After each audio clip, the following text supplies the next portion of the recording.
Okay, let's look at how to figure out if a chemical reaction is exothermic or endothermic. And so, first of all, we're going to start with delta H's.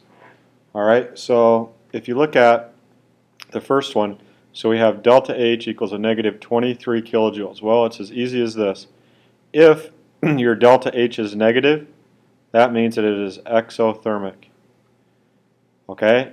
If your delta H is positive, or you see there's no sign written in front of there, that means it's positive, then it will be endothermic. Okay, so once again, a delta H that's negative, exothermic. A delta H that's positive, endothermic. It's as simple as that. Okay, now let's skip down to question number 3.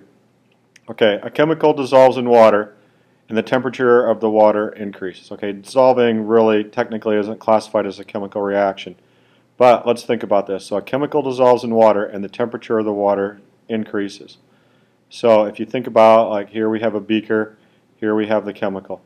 Okay, now your temperature of your water, okay, so the water is increasing, the temperature is going up. Well, where is the heat coming from? The heat must be going out of the chemical and into the water. So if your reaction vessel or your water increases in temperature, that means that the heat must be exiting the chemical that you put in there, and so that would be classified as exothermic. Okay, now the opposite of that, so let's say you have some water and you put a chemical in there, and after you put the chemical in, the water temperature goes down. Okay, that must mean that the heat is going from the water into or entering the chemical. Okay, so the heat must be going from the water and entering the chemical if the temperature is going down.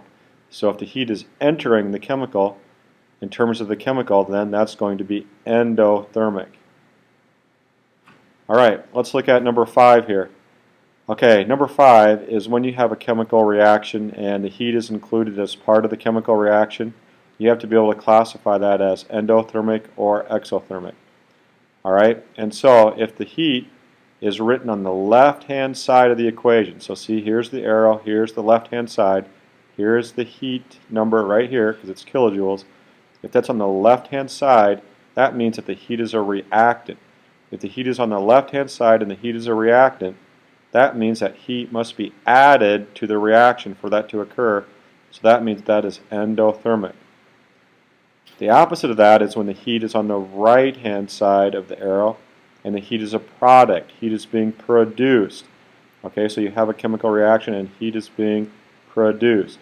If heat is a product, it's on the right-hand side, that means the reaction is exothermic. So, when you have a chemical reaction, it's easy. It's just easy. Look at the left-hand side. If the heat's on the left-hand side, you classify it as endothermic.